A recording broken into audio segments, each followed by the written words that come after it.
Hello everyone, welcome to सीख study smartly. मैं हूं बलजिंदर सिंह। एक बार फिर से आप लोगों का स्वागत करता हूं आपके अपने यूट्यूब चैनल के ऊपर। यहां पर आपको पहले ही पेपर वन और paper two commerce and management मिल रहा है, जिसके अंदर बहुत सारी क्लासेस, आपको पता है कि मैंने लाइव क्लासेस लेता हूं, तो लाइव क्लासेस के अंदर बहुत सारी क्लासेस हैं जो आप सभी बच्चों को पता है कि मैंने बहुत सारी क्लासेस कर रखी हैं। आप सारी क्लासेस को देखकर जाना अपने पेपर के अंदर, आपको बहुत ही बेनिफिट मिलेगा।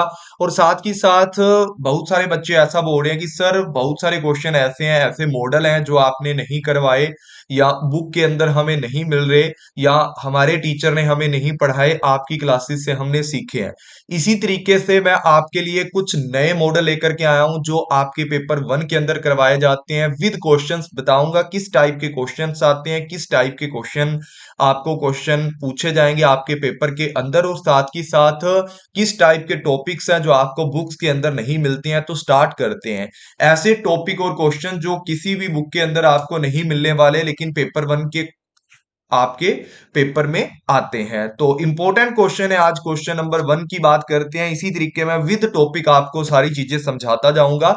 तो सभी बच्चों ने ये क्लास को लाइक एंड शेयर जरूर करना है, अपने फ्रेंड लोग से शेयर करें ताकि जिनका पेपर अभी नहीं हुआ उनको भी पता लगे और आपको भी नई नई नॉलेज मिले। तो स्टार्ट करते हैं ज्यादा टाइम ना लगाते हुए। उससे पहले बता देता हूँ, आप सभी बच्चों को पता ही है कि हम लोगों ने सीख स्टडी स्मार्टली 3S का एप्लीकेशन बना लिया। तो सभी बच्चे प्लीज इसको ज्वाइन करें, इस एप्लीकेशन को। और यहां पर आपको क्लासेस मिलेंगी, फ्री मॉक टेस्ट मिलने वाले हैं। जो जो बच्चे पेपर दे रहे हैं अभी, उनके सभी बच्चों के लिए फ्री मॉक टेस्ट है। कैसे करना है आपने, सबसे पहले आपने एप्लीकेशन डाउनलोड करके उसके अंदर नंबर डालना है, नंबर डाल के अपना नाम डालना है। नाम डालने के बाद आपको क्या करना है, यहाँ पर जो स्टडी मटेरियल है, यहाँ पर आपको फ्री पीडीएफ मिलेंगी। फ्री टेस्ट की अगर मैं बात करूं, जैसे फ्री टेस्ट पे क्लिक करते हो आपको इस तरीके का इंटरफेस मिलेगा।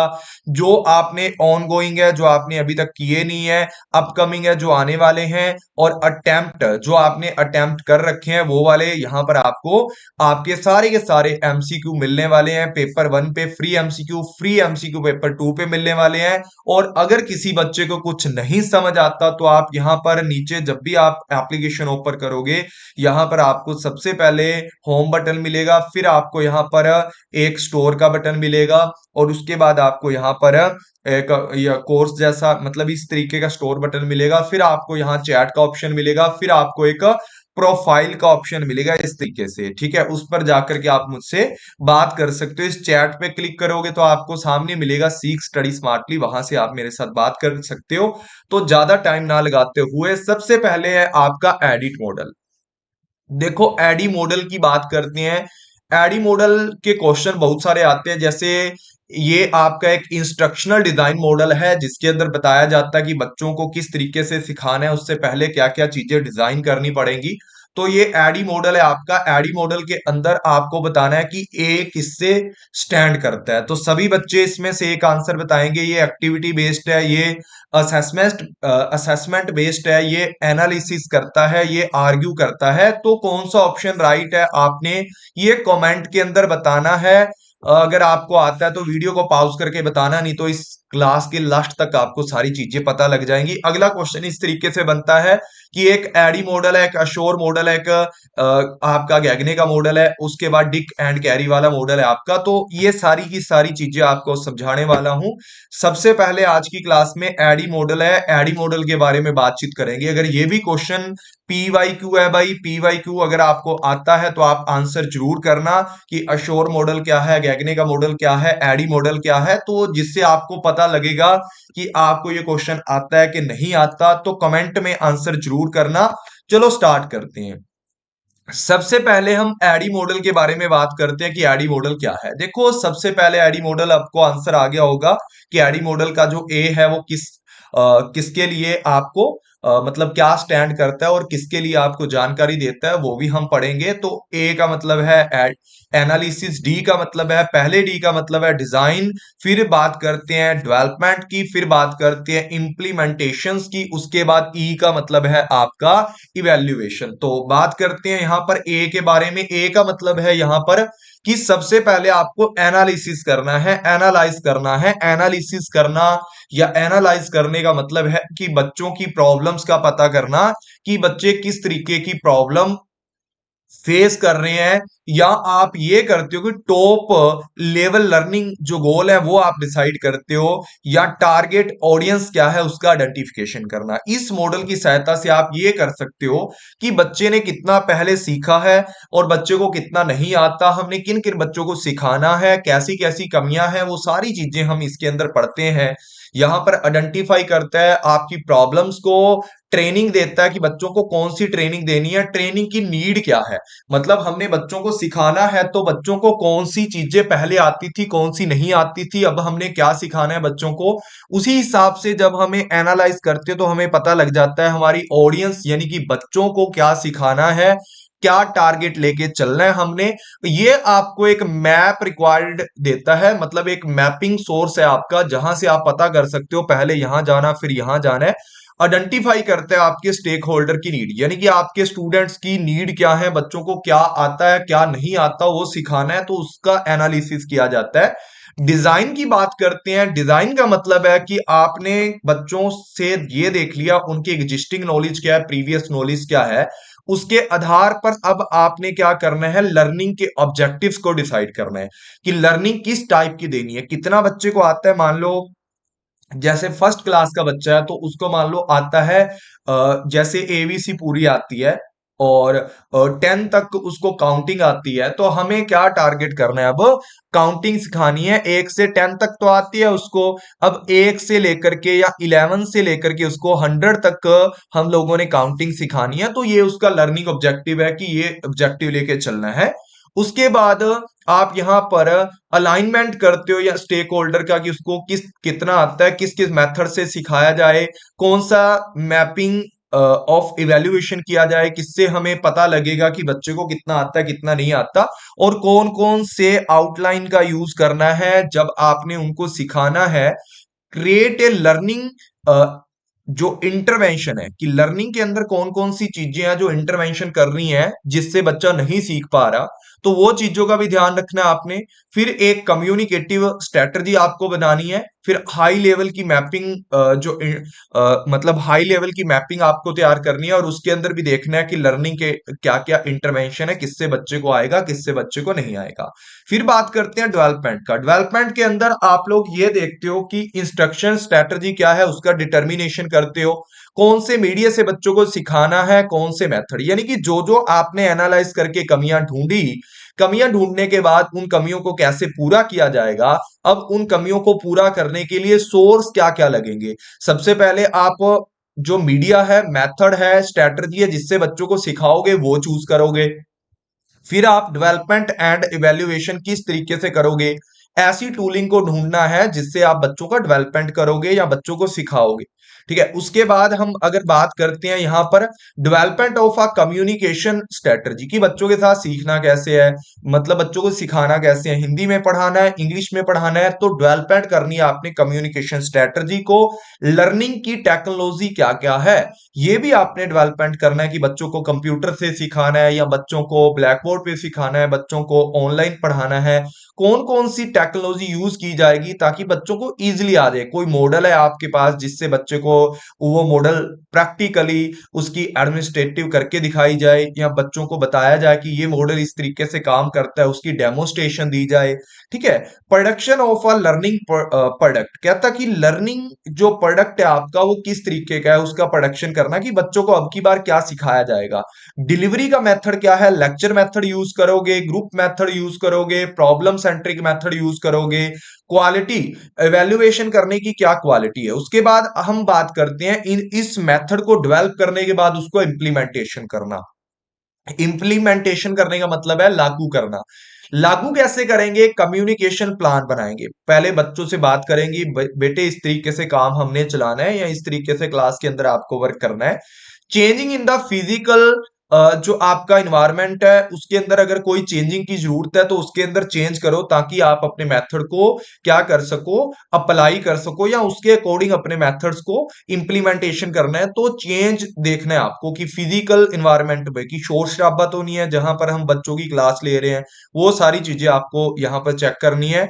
फिर ट्रेनिंग, डिलीवरी एंड जो पार्टिसिपेशन है, इन दोनों की क्या कॉम्बिनेशन बनेगा, कैसे डिलीवरी दी जाएगी और कैसे पार्टिसिपेशन को सिखाया जाएगा, ट्रेंड किया जाएगा कि आपको कैसे कॉपी पे लिखना है या कैसे आपको चीजों को एक्वायर करना है। एग्जीक्यूटिव ऑफ द फॉर्मल जो आपका इवेल्युएशन है, कहते हैं फॉर्मल इवेल्युएशन। फॉर्मल इवेल्युएशन क्या होता है? एक साल बच्चे का पूरा देख रेख करना कि एक टॉपिक पढ़ाया, उसके बाद बच्चों से देखना, मतलब जो बच्चों को भी इंप्रूवमेंट का मौका दे और टीचर को भी। तो इवेल्युएशन करना है आपको, इन सारी चीजों का फॉर्मेटिव इवेल्युएशन यूज करना है। फॉर्मल फॉर्मल इवेल्युएशन यानी कि जो एक ऐसा इवेल्युएशन जो क्लासरूम के अंदर जैसे आप बच्चों को छोड़ के आते हो तो टीचर अपने तरीके से समझाता है, वो फॉर्मल इवेल्युएशन करना है। इनफॉर्मल इवेल्युएशन आपको नहीं करना यहाँ पर। फिर बात करते हैं participation in the side program की। पार्टिसिपेशन, जो पार्टिसिपेशन करने वाला बच्चा है उसने कोई साइड प्रोग्राम के अंदर किस तरीके के साइड प्रोग्राम उनको इम्प्लीमेंटेशन करके देने हैं, या किस टाइप के वो प्रोग्राम्स को देखेगा या कवर करेगा या यूज करेगा। फिर बात करते हैं वैल्यूएशन। इवैल्यूएशन तो समझते हो कि कंटिन्यू इवैल्यूएशन रखना है। इवैल्यूएशन एक इंटीग्रल पार्ट है हमारे, ईच स्टेप के बाद आपको इवैल्यूएशन करना है, यानी कि आपको formative evaluation time to time करते रहना है। Evaluation of the business case, कि बिजनेस के अंदर अगर ये चीजें लागू करते हो तो वहां पर भी इवैल्यूएट करना है। और जो आपका पर्पस इवैल्यूएशन करने का ये है कि जो आपको इंप्रूवमेंट दे, आपकी कमियों को दूर करे। उसी तरीके जो आपका एडिट मॉडल है उसके अंदर ये सारी चीजें बता रखी हैं कि सबसे पहले आपको क्या करना है, इंस्ट्रक्शनल गोल, कि आपको ये ढूंढना है कि बच्चे के अंदर क्या कमी है, उसके नॉलेज के अंदर क्या क्या कमी है, उसकी कॉम्पिटेंसी के अंदर कितना गैप है। तो वहां से आपको इंस्ट्रक्शनल गोल आपको पहले डिसाइड करने हैं। ऑडियंस देखनी है कि ऑडियंस के पास कितना एक्सपीरियंस है, कौन सी लैंग्वेज चाहती है ऑडियंस, ऑडियंस का कैसा मोटिवेशन लेवल है, या मोटिवेशन देना पड़ेगा या उनको किसके थ्रू, वो सारी चीजें आप एडी मॉडल के थ्रू करते हो। उसके बाद बात करते हैं किसकी, कि आपको कौन सी रिक्वायरमेंट, रिसोर्स की रिक्वायरमेंट है। नोटबुक चाहिए, एक पीसी चाहिए, ब्लैक बोर्ड चाहिए, या पोटेंशियल जो डिलीवरी मेथड है वो कैसे होंगे, कंटेंट कैसा आप दोगे, वो सारी चीजें। फिर बात करते हैं लर्निंग के ऑब्जेक्टिव क्या है, उनको आप राइट डाउन कर लेते हो कि हमने इस बार ये वाले अपने लर्निंग ऑब्जेक्टिव को यूज करना है। इंस्ट्रक्शनल स्ट्रैटेजी क्या है, कि क्लियर लिंक हो आपके कोर्स के साथ, जो भी आप बच्चों को पढ़ा रहे हो वो सारी चीजें एकदम क्लियर करो ताकि कोई भी दिक्कत ना आए। ठीक है। उसके बाद नंबर 2 पे है कि इंट्रोड्यूस करना ऐसे कंटेंट और लर्निंग एक्टिविटीज को जो एक लॉजिकल सीक्वेंस में हो, ताकि बच्चा आसानी से knowledge, step by step knowledge ले। टेस्टिंग स्ट्रेटजी क्या रहेगी आपकी, वो भी आपने पहले से डिफाइन करनी है अपने गोल्स को डिसाइड करते हुए, कि हमारी टेस्टिंग जो स्ट्रेटजी है वो इस टाइप की रहेगी। देखो, पहले जो एनालाइज करते हो, एनालिसिस करते हो, instructional goal and target audience का पता करते हो। डिजाइन के अंदर सोल्यूशन क्या है, जो कमियां निकली हैं उनका सोल्यूशन क्या है, उसके बारे में स्ट्रेटजी बनाते हो, इंस्ट्रक्शनल गोल रखते हो अपने। फिर बात करते हैं डेवलप। डेवलप का मतलब है लर्निंग के रिसोर्स कौन से हैं जिनसे हम कमियों को दूर करेंगे, जो हमने इन फ्यूचर हमने जो अभी टारगेट रखे हैं लर्निंग के, तो उन ऑब्जेक्टिव्स को कैसे पूरा करेंगे। लर्निंग रिसोर्सेज के अंदर बहुत सारे सपोर्टिव मीडियाज हो सकते हैं, या जो आपकी लर्निंग को सपोर्ट करते हैं, डेवलप करते हैं, या आपको गाइडेंस देते हैं। ठीक है। वैलिडेशन है कि वो रिसोर्सेज आपको सिखाने के लिए वैलिडेशन है। एक पायलट टेस्ट भी होना चाहिए कि एक बार थोड़ा सा बच्चों को सिखा करके उसके बाद हम फाइनलाइज करेंगे, फाइनल एडजस्टमेंट करेंगे कि बच्चे उस चीज से सीख पा रहे हैं कि नहीं। मतलब एक छोटे लेवल पर बच्चों को सिखा करके उसके बाद हम पता करेंगे कि बच्चों को वो चीज आ रही है या नहीं आ रही। फिर बात करते हैं इन सारी चीजों का रियल इंप्लीमेंटेशन, की जो चीजें आपने बनाई हैं। इंप्लीमेंटेशन ये है कि आप पार्टिसिपेशन को अरेंजमेंट करोगे, बच्चों को नोटिफिकेशन दोगे, प्री कोर्स कम्युनिकेशन करोगे बच्चों के साथ, और फिर प्रिपरेशन करोगे कि बच्चों को सिखाना क्या है, बच्चे किस तरीके से क्वालिफाई करेंगे अपने एग्जाम को, या बच्चे किस तरीके से उन चीजों को कैप्चर करेंगे, एक्वायर करेंगे। The learning solution by the preparing the learning space and engage, बच्चों का इंगेजमेंट करना, बच्चों को रियल वे में जोड़ना। फिर लास्ट में आता है आपका इवेल्युएशन। फॉर्मेटिव इवेल्युएशन आपको टाइम टू टाइम करते रहना है। जब भी आप ड्यूरिंग द क्लासरूम आप बच्चों को क्या करोगे, एक फॉर्मेटिव इवैल्यूएशन करोगे। जो प्रायर इंप्लीमेंटेशन ऑर्डर है या बच्चों को फाइनल एग्जाम से पहले पहले जो भी इवैल्यूएशन किया जाता है वो फॉर्मेटिव इवैल्यूएशन होता है। समेटिव इवैल्यूएशन जो आपका आफ्टर द इंप्लीमेंटेशन कंडक्ट करते हो। बिफोर द इंप्लीमेंटेशन ये चीज चलती है आपकी, और आफ्टर द इंप्लीमेंटेशन आप लोगों को बच्चों की परसेप्शन देखनी है। बच्चों की परसेप्शन कैसी है, बच्चों ने कितना लर्निंग को एक acquisition of knowledge and skill किया है उसको चेक करना समेटिव में अंदर। ठीक है, उसके बाद परफॉर्मेंस कि बच्चों की परफॉर्मेंस के अंदर कितना इंप्रूवमेंट हुआ है, पीछे वाली जो नॉलेज थी उससे कितना ज्यादा बच्चा न्यू नॉलेज सीखा है। Major transfer of newly acquire knowledge and skill to actual work environment. जो एक्चुअल वर्क इन्वायरमेंट के अंदर आप लोगों ने क्या किया था, सीखा था, वो सारी चीजें यहां पर देखने को आपको मिलती हैं। अब देखो, जो आपका एडिड मॉडल है ना, आपका जो आपका एडी मॉडल है वो एक कौन सा मॉडल है, ये डेवलपमेंट ऑफ इंस्ट्रक्शनल मॉडल है। इंस्ट्रक्शनल मॉडल एक सिस्टमैटिकल प्लान है, स्टेप बाय स्टेप प्लान है जो अडॉप्ट करता है, एनहेंस करता है एक्सपीरियंस एंड ह्यूमन लर्निंग को, जो आपकी सीखने की क्षमता को बढ़ाता है और आपके ह्यूमन लर्निंग के लिए वर्क करता है कि एक किस तरीके से आपको सिखाना है, या जो अनुभव और मानव सीखने के को बढ़ाने के लिए अपनाया गया एक मॉडल है कि लोग कैसे जल्दी जल्दी सीखते हैं और किस तरीके से उनके एक्सपीरियंस में अनहेंसिंग आती है, अनहेंसमेंट होता है, उसके लिए एक सिस्टमैटिकल प्लान है। The process of instructional design include and road step, एक रोड स्टेप है आपका। रोड स्टेप समझते हो कि एक सीधा आपको मार्गदर्शन करता है। Step of analysing of student, मतलब जो भी आपके लर्नर होते हैं, एनालाइज करता है स्टूडेंट्स की प्रोफाइल को, लर्नर की प्रोफाइल को, एंड लिस्टिंग द, जो भी आपके मॉडल होते हैं उनके बारे में बात करता है। गोल्स, डेवलपमेंट एंड मटेरियल, ये सारी चीजें इसके अंदर देखने को मिलती है। एंड एग्जीक्यूट करता है सारी जो प्रोसेस आप प्लान करते हो, मटेरियल डिसाइड करते हो, इंटरवेंशन जो फैसिलिटेट करने वाली चीजें हैं, ट्रांसफर जो आप तक नॉलेज ट्रांसफर करेंगे, उन सारी चीजों को जनरेटिंग करके आफ्टर दैट ये एग्जीक्यूट करता है। ये एक सिस्टमैटिकल प्रोसेस है। ये टोटली आपको डिजाइन ट्रेडिशनली यूज करता है इंस्ट्रक्शनल डिजाइनर, यानी कि ये आपको एक ट्रेनिंग डेवलपमेंट मॉडल है जो आपके लिए बहुत ही महत्वपूर्ण है। उसके बाद बात करते हैं इट प्रोवाइड द इंस्ट्रक्शनल, ये आपको प्रोवाइड करता है इंस्ट्रक्शनल, किसकी बात करता है, instructional designer with the framework in order to make sure instructional products are effective and their creative process are the efficient as they and possibly. कहता कि इसके अंदर ये सुनिश्चित क्या करता है कि जो भी फ्रेमवर्क है आपको काम किस तरीके से करना है, श्योर करता है कि किस ऑर्डर में आपको काम करना है, कौन कौन सी इंस्ट्रक्शन आपके लिए इफेक्टिव है, वो एफिशिएंट तरीके से आपकी हेल्प करता है। इसके अंदर 5 फेज आते हैं, मैंने पहले पढ़ा दिया आपको। एनालिसिस करता है, डिजाइन बनाता है, डेवलपमेंट करता है उस डिजाइन की, आफ्टर दैट उसको इंप्लीमेंटेशन करता है, फिर वैल्यूएट करता है। ये रिप्रेजेंट करता है कि डायनेमिक फ्लेक्सिबल गाइडलाइंस है, जो आपके सपोर्टिव टूल्स हैं जिससे आप इफेक्टिव ट्रेनिंग दे सकते हो, बच्चों को सिखा सकते हो। जो एनालिसिस है वो आपकी नीड्स एंड कंस्ट्रेंट, मतलब जो आपके सामने आने वाली कंस्ट्रेंट्स हैं, आपकी बाधाएं हैं, उनको सेट करता है, और नीड की बात करता है, जो आपकी जरूरतें हैं उनको सही करता है। डिजाइन, डिजाइन के अंदर specific learning activity and assess and choose method and media, की डिजाइन के अंदर ये होता है कि कौन सी गतिविधियों को चुनना है आपने, किस तरीके से आपको सही तरीके से आगे जाना है, लर्निंग की एक्टिविटी आपको क्या करनी है, और उनके लिए क्या क्या मेथड और मीडिया चूज किया जाए। डेवलप के अंदर कि कौन सा बीइंग अ प्रोडक्ट, कौन सा प्रोडक्ट आपको बच्चों तक पहुंचाना है, या बच्चों तक कौन सी लर्निंग आपको पहुंचानी है, उनको डेवलप किया जाता है। फॉर्मेटिव इवैल्यूएशन और बच्चों की रिवीजन देखी जाती है। इंप्लीमेंटेशन किया जाता है, जो भी आपने प्लान डेवलप किया उसको इंप्लीमेंटेशन करना, उसके ऊपर अमल करना, यानी कि उसको लागू करना, और आफ्टर दैट आप उसके ऊपर काम करते हो और इवैल्यूएट करते हो कि आपने जो भी बच्चों को सिखाया, इंप्लीमेंटेशन किया है, all the level for next implementation की इवैल्यूएशन करते हो कि बाकी जो भी कमियां रह गई हैं वो अगले लेवल पर आप उनको ठीक करोगे, या फिर से दोबारा इसी प्रोसेस का एनालिसिस, डिजाइन, डेवलप, इम्प्लीमेंटेशन और इवैल्यूएशन करते हो।